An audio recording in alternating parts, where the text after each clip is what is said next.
Nothing makes sense anymore. The last thing I remember, I was fighting those freaks guarding that machine. There were so many, but still not enough to stop me. On my approach to their base, I collapsed, only to awake back in Rostock with no recollection of how I arrived. The pain inside my head was unbearable, as if I had been beaten to death, or maybe even shot. Recently, my nightmares have added a new chapter of terror. Beyond the usual torment of reliving everything I've encountered here in the zone, I see myself on that hill. A figure in the distance, surrounded by crimson flames, approaches, and then suddenly, nothing. I'm plunged into darkness as the world around me fades away. Did I die that day? Was I saved by you? I haven't heard or felt your presence since I've awoken. Are you still there? Were you ever? I suspect you somehow saved me from a situation you guided me into, no less. Now what? The compulsion to push forward has suddenly ceased, and now I find myself lost, aimless, and alone. Still, I am more than I was when I first arrived here, and I know there's something out there to the north. Though you may be gone, my resolve stands strong, and I'm still that same blunt instrument of destruction. I've decided I will finish what I started, with or without you. Besides, if I truly died there that day, then I owe somebody my rage.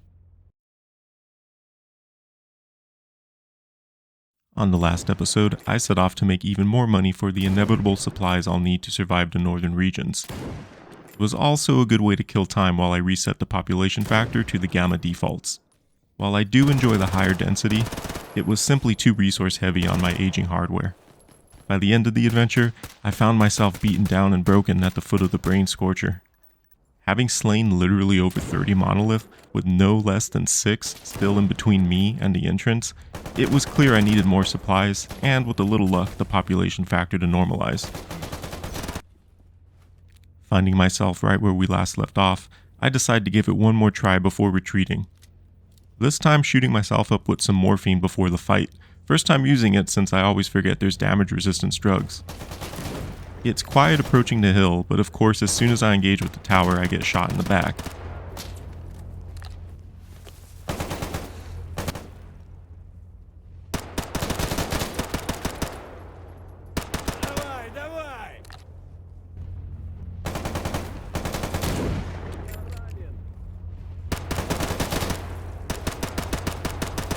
After killing a few, I decide to hug the wall and see if it's any safer.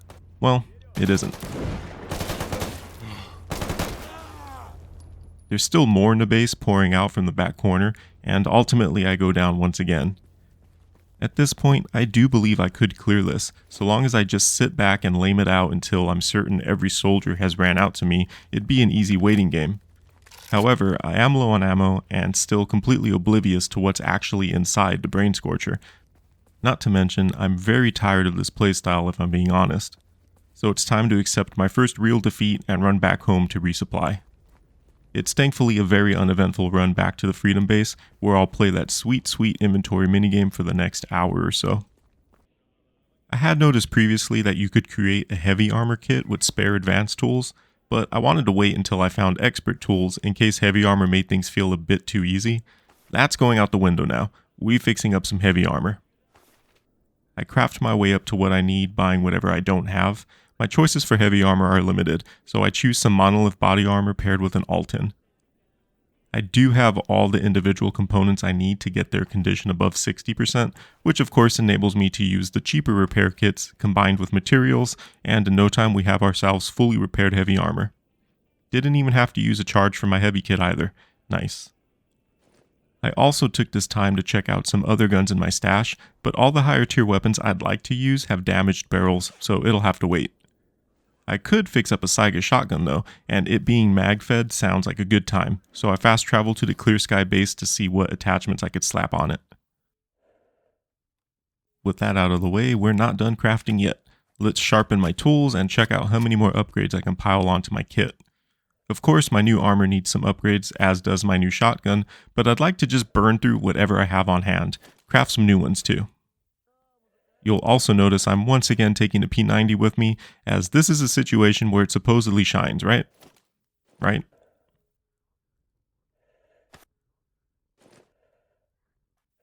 After buying the upgrade tier 2 book, I think about buying 3, but it likely requires expert tools, so it too will have to wait.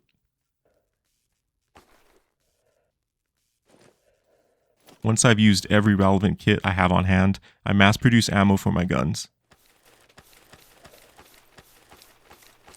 Finally, I spend the remainder of my cash on whatever AP rounds the vendor has, take a quick power nap at the swamp before porting back to where I came from, army warehouses. Since I've been using autocomplete tasks and taking every opportunity to turn in fetch quests, stashes have just been piling up everywhere. Now that I'm once again down 100 grand, might as well take a moment to collect some while clearing any tasks I can along the way. Need that money, plus it kills more time, allowing the population to return to its natural balance. The circle of life sure is beautiful.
While at the flea market, I decide to pick up a companion and give him a gun I fixed up a while ago.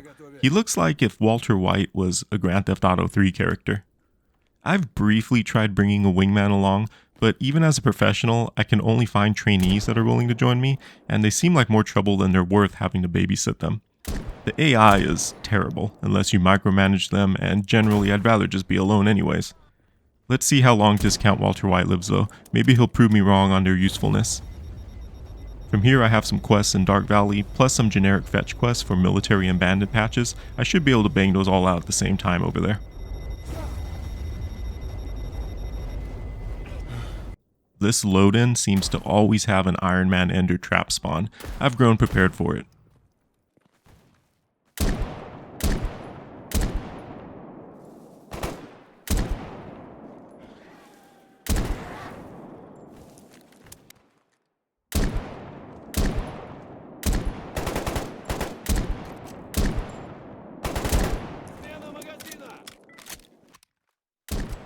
These little guys are also pretty funny to me. Overall, I guess I wish enemy designs were less goofy.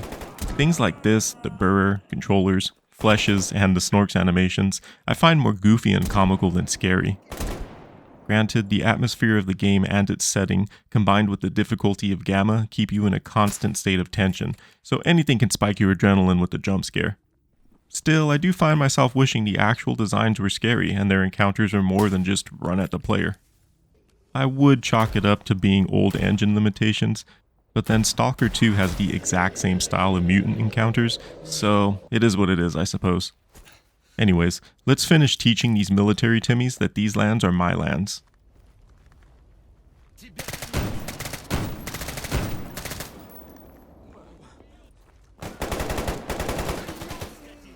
No, discount Mr. White. Bro died in a millisecond.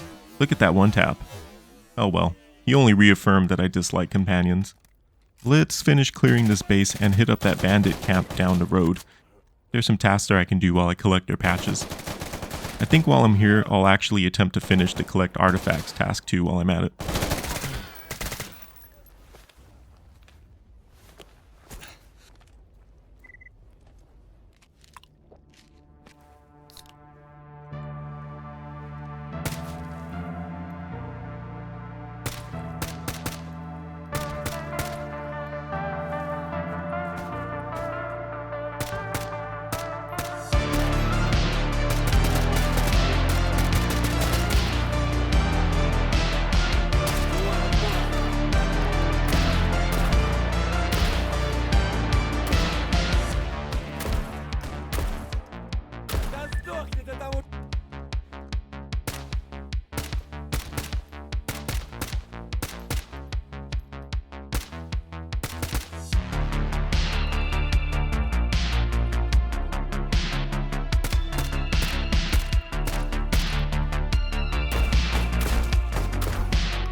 When I turned in the artifact quest to Science Bro, I picked up a pair of loners looking for an escort to the swamp's entrance.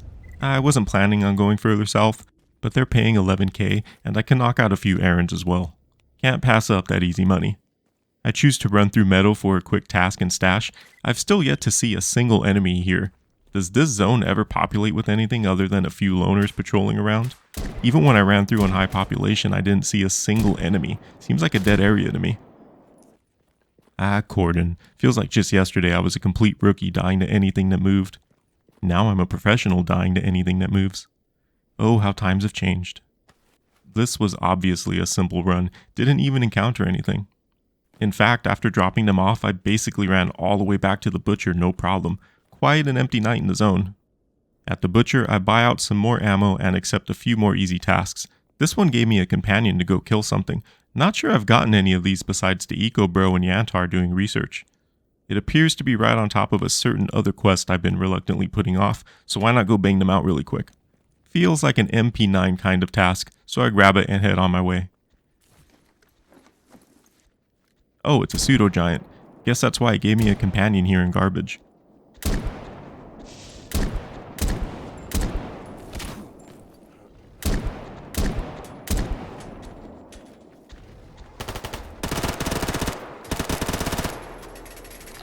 Alright, well, with that done, let's take care of this task I've avoided for a while now. A keen eye probably noticed I've had this Baba Yaga task sitting there, and if you saw episode 2, you know what I think of this particular mod's quest design. An opinion I still stand by. Well, after several people informed me that it is indeed a mod, I've since looked up which tasks are attached to it. Guess it's time to see if they get any better. Other than the description talking about an artifact and people screaming in a distant forest, I really have no idea what to expect. Well, here we go.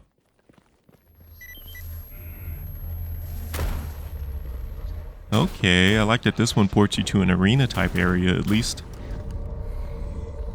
I mean, it's trying to be scary. I'm in the dark fighting a ghoul and these little Psy dudes. Damn, I think the Psy damage got me.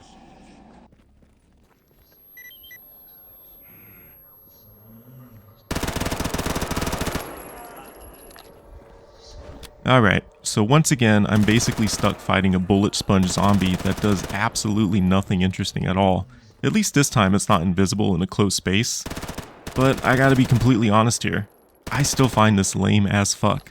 It's not scary, and while it is a big improvement over that god-awful task in the swamp, in terms of encounter design, it's still far below even early game original Resident Evil on PlayStation 1. Now, I'm not trying to just rip into this mod or its creator. I know what kind of work goes into these things, and that's commendable. It does not, however, excuse it from criticism, and these encounters so far just ain't it, chief. We're 0 for 2 on these tasks, and my expectations are in the gutter for the next ones.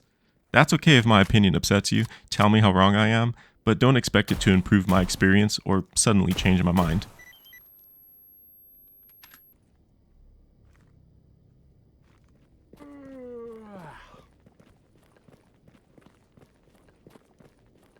Back at the hangar, I heal up and reflect on my experience. Am I just on a completely different wavelength than everyone else? Well, yeah, definitely that. But am I out of touch? Are these encounters actually peak design and masterful horror experiences? Nah, you can't gaslight me into it either. This bloodsucker sneaking up on me outside of town is a better time.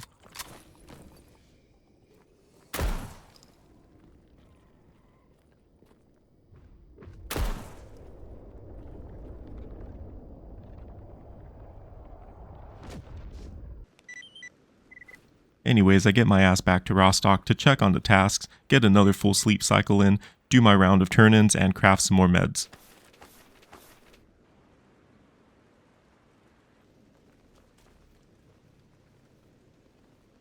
I pick up some duty bros looking to go to Yantar, and decide I might as well clear up Truck Cemetery really quick. It is nighttime, which is best time, and a little more passage of time and extra cash sounds good before we head back to the Scorcher. Damn, this guy's out here all alone. Sure would be a shame if something were to happen to him. He's just a loner anyways. Balls of steel coming out here at 3 AM alone. Speaking of, I think I left my companions on hold. Oh well, solo is funner anyways. You know, while we're here looting and hunting in the cemetery, let's take a moment to see how everyone's doing. Are you doing good? Did you all have a good holiday? Get any good presents? Let me know. Mine was pretty chill. Had a lot of good food, surrounded by good company. Can't complain. Damn, we're also already closing out 2024, which is just crazy. The years are turning more and more into a blur. Was your 2024 productive? Mine was kind of rocky, definitely could have created some more art, but I did broaden my horizon and learned a lot of new 3D sculpting techniques. Either way, no sense in focusing on the negatives. Here's to a positive start to the new year. Let's make 2025 a great one. You can start right now by making sure you're subscribed. While you're at it, why not like the video and share it with your friends? Consider supporting the channel further through our shiny new join button, and be sure to join the Discord, become an early member of our community. I have big plans and surprises in store for 2025, and I can't do it at all without you. So remember, every little bit helps, and I truly appreciate every single one of you watching.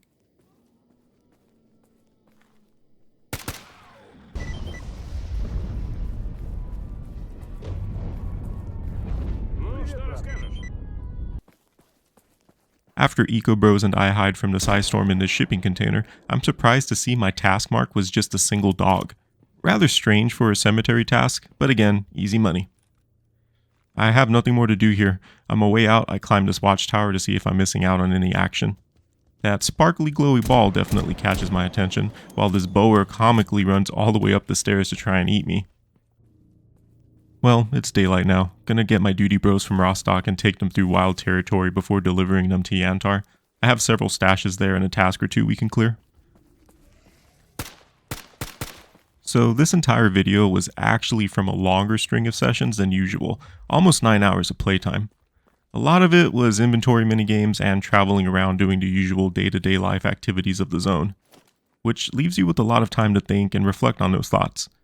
As I've played Gamma, which is now probably in the realm of 60 hours or so on this file, I'm starting to spot more of the cracks in its foundation, the areas in which its core features begin to buckle under the weight of Gamma's stubborn vision, this super hardcore exclusion zone simulator. Don't get me wrong, everything positive I've said about the game remains the same, and I still find it an incredible experience I'd easily recommend to anyone. It's just that I'm obviously an opinionated person that often likes to dive deeper into the hows and whys I like or dislike something, analyzing everything about the media I consume with the idea that it makes me a better creator, both in part of being able to understand myself or recognize what others may find enjoyable. With that said, I'm finding that as I progress, some of the aspects I enjoyed most are diminishing, like the brutal fish out of water experience back at the start, when you're thrown into a hostile world that just doesn't give a fuck and laughs at your low-tier loadout. It's obviously hard to maintain that kind of high, but at the same time, those southern regions highlight a ton of player choice, from how you progress, or again, treat it as a day in the zone life simulator. It felt to me like every decision mattered more. The combat sandbox wasn't yet hamstringed by repeat encounters of bullet sponges, or waves of armored humans that essentially run in a straight line to you, shredding you to pieces the moment a pixel is visible. Or the crafting system buckling under needless bloat, requiring tons of excessive clicking and backtracking until you memorize it all. Don't get me started on some of the silly recipe requirements, seemingly only for the sake of suffering. I'm feeling my choice in how I approach things being stripped away more and more with each session, forced to play a certain way or face an immediate and abrupt death. It shouldn't matter that I'm going in blind, not immediately studying every aspect of the game and min-maxing everything I do. I've said it before, but the experience this game provides is incredible, and that first impression really hits home that it will facilitate your growth as a stalker living and thriving in such a harsh world. It's a shame then that I'm seeing the difficulty curve reflect more and more that this is simply meant to be an insanely difficult game for the hardcore fans trying to squeeze more out of their beloved franchise. Arbitrary design decisions be damned. I'm definitely rambling now while you all watch me clear familiar areas, but I want to end the rant on this. The bottom line is, I thoroughly enjoyed this game. It's truly one of the most unique experiences I've had, and I'm already planning future playthroughs once I'm finished. I'm fully aware that a lot of what I said falls under, well, duh, that's Gamma's vision and purpose. Plus, you can always customize it to your exact liking, so stop bitching. Sure, I actually agree with all of that, but I also firmly believe in being able to dissect and evaluate these kinds of things, putting thoughts and experiences into words and having an open dialogue about them. Who knows, as I get further, I may look back and find that it was actually all genius, and I just needed the complete picture to recognize it. Either way, let me know what your thoughts are on some of these points, or just call me a fucking noob idiot because you can clear the game naked with a ham sandwich while every setting is cranked to its maximum. It's all valid. Anyways, finally in Yantar, I'm pretty sure I already missed a deadline for the full escort payment, but oh well. I see the professor fighting a giant in the distance. He sure likes to get into some deep shit for a rookie. But I guess that's what makes him a rookie, huh?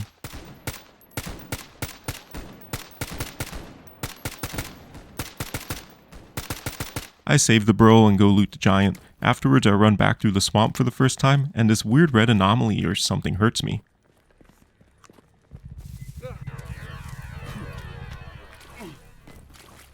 What was that? For a second, I thought the relic was malfunctioning and Keanu Reeves was going to start calling me a blind corpo sellout that's too stupid to understand all of Gamma's greatness. Since upgrading to heavy armor, I've been trying to keep the habit of doing field repairs. Definitely don't want to have to use my heavy kit charges for anything. An emission hits while I'm trying to soak in the medicinal heat, and for the first time, I decide I'm just going to skip it and sleep through the bastard. Nothing more calming than the end of the world. Now I gotta figure out how to get to where these guys want. Looks like it takes some light parkour. It's fine, still have some stashes on the way to get.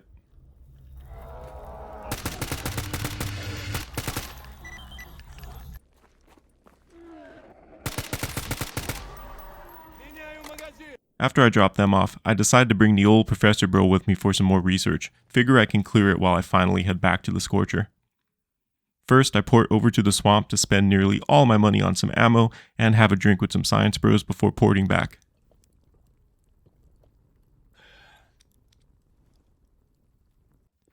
Finally back in Rostock, it's a quick inventory check before sleeping until the morning. We got a busy day of getting brain scorched ahead of us.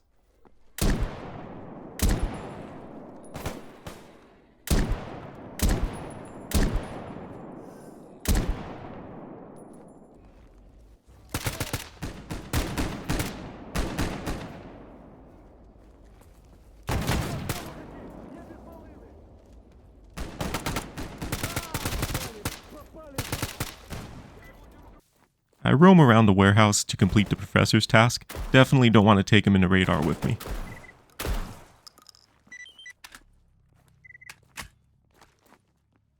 While doing a final provisions check in the Freedom Base, an emission hits again and I decide to wait things out until it's clear.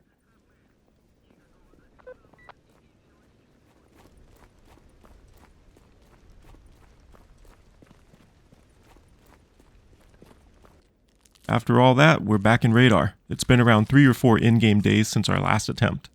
I figure at the very least, the comical amount of Monolith shouldn't have respawned since I actually killed most of them.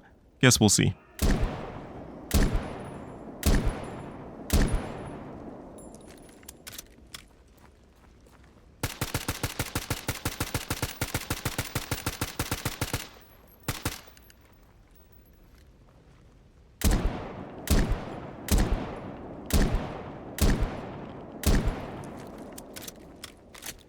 I do get a double Chimera encounter, but these aren't too much of a problem. At one point the bigger one runs off to terrorize the checkpoint. Good, maybe he'll thin the herd for me.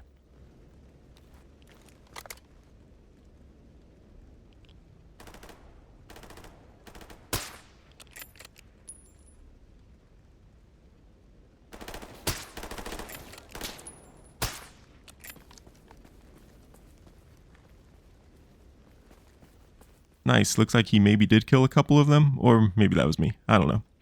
It also appears their numbers are significantly lower so far.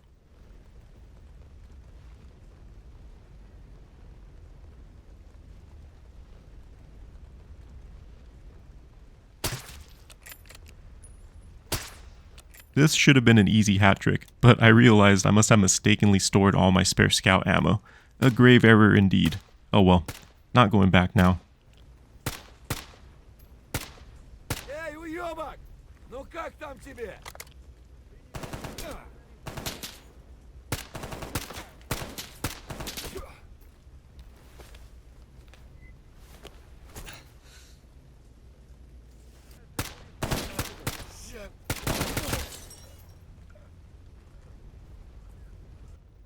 Yep, this is significantly easier.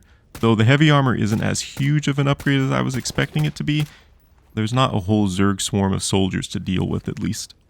To those of you that told me the last video was the normal amount of enemies, there were 20 soldiers just on this checkpoint road, and this time only 9. Almost a 2 times increase. You can't gaslight me.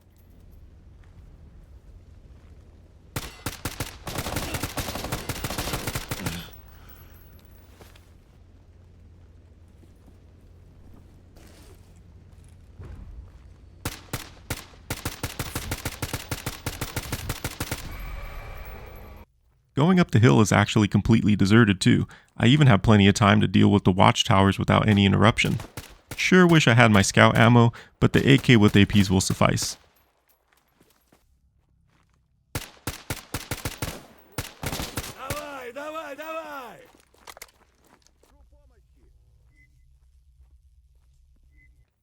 Just sticking to the road leading to what I assume is their front door, my biggest concern is not noticing a grenade and getting blown to bits. Really though, it's pretty easy to clear this time, as I suspected it would be without their insane numbers. I'm still trying to keep it a slow and tactical approach though. As soon as I get confident, I'll get fucking melted by something, and I'm not save scumming this time.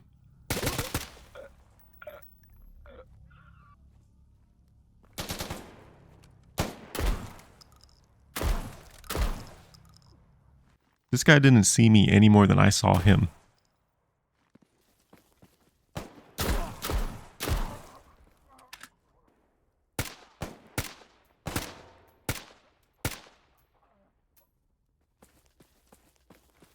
Once I think I've cleared the area, I run around for a moment figuring out where the entrance is. Clearly I should have just looked at the map because it's obviously down these tracks.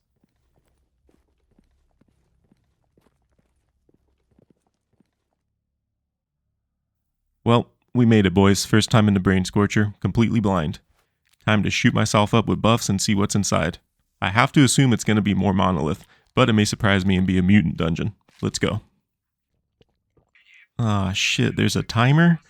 Well, now I automatically expect at least one fail. The sound is also really muffled in here. Is that normal, or is it from the drug cocktail coursing through my veins? The color grading and overall atmosphere of this place is immediately giving me fear vibes. Remember that game? Now that's one I should revisit. Talk about a game with excellent enemy AI. Okay, so it is Monolith. Well, I have a decent amount of ammo for every gun, including like 400 P90 rounds I plan to burn through. Yeah, these guys still hurt. One solid burst will still kill my ass no problem. I simply cannot play as close quarters as I'd like to.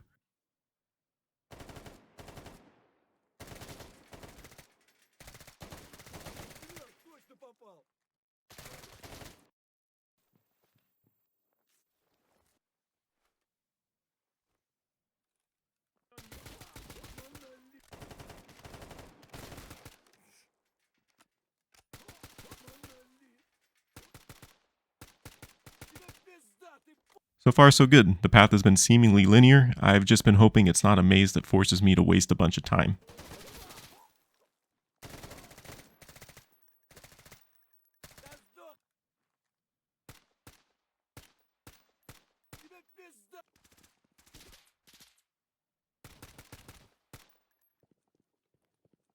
Every corridor I run through, I half expect Alma to start slowly walking by.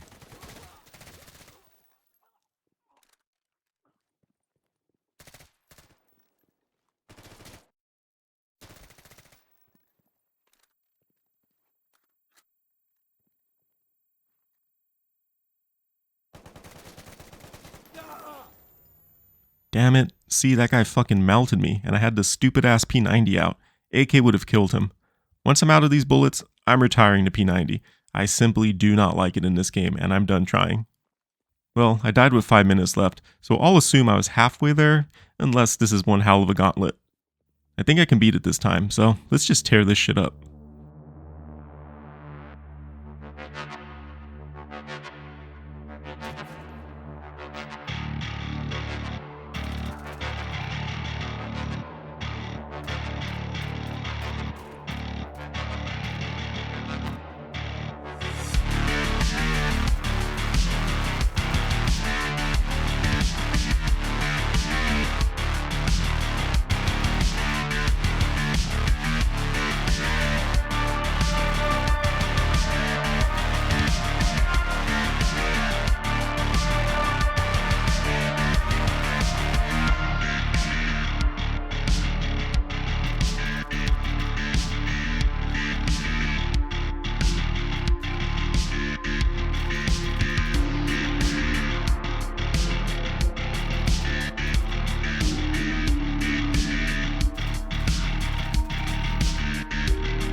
Hey, we fucking did it. 2 whole minutes to spare too. Sounds like turning it off caused an extra loud emission, and the color grading changed back to the standard spooky dungeon. I sit in a corner to fully heal and recover before cautiously exiting. What's funny is I actually did save scum on my way out, half expecting it to turn into a survival horror on the reverse trip, which would have been fun. Turning that off should have released some bloodsuckers or something, but hey, I can't complain over an easy loot run out. We finally cleared this damn thing. Back at the entrance, I pick up some stuff I dropped on the way in, drop a stash from a backpack I found inside, to leave behind any junk I don't want to take with me. I'm right at the limit of using the liquid spinach bottle to avoid over-encumbrance. Still cautious, I plot my course back to freedom through the red forest. Can even hit up a yellow stash along the way. It's surprising to me all this didn't trigger any sort of scripted sequence, but again, I'm just happy to be done with it.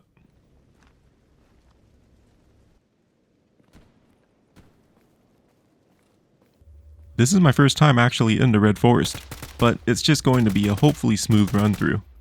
And with that, my friends, we've reached the end of today's adventure. We made a ton of cash and still have a surplus of ammo and supplies. In terms of forward progress, we did complete the first of those artifact collecting tasks that seem to be a main quest line, and of course we finally turned off the damn brain scorcher, which means I now can continue to travel further north. Always north. This was one hell of a session to edit through. Probably could have been 2 videos, but I try to keep these centered around forward progress, and today was a lot of farming. Anyways, as always, thank you so much for watching. I hope you enjoyed it. Don't forget to like and subscribe. Leave a comment answering any of the many questions I asked because I am genuinely curious to hear more opinions. Consider supporting the channel through the join button. With your help, we can grow the channel into something special in 2025. And finally, join our community Discord server. It's open to everyone, so come say hi. Have a great new year, but please remember to be safe and responsible. I'll see you all in 2025. In the meantime, go have a good day or something.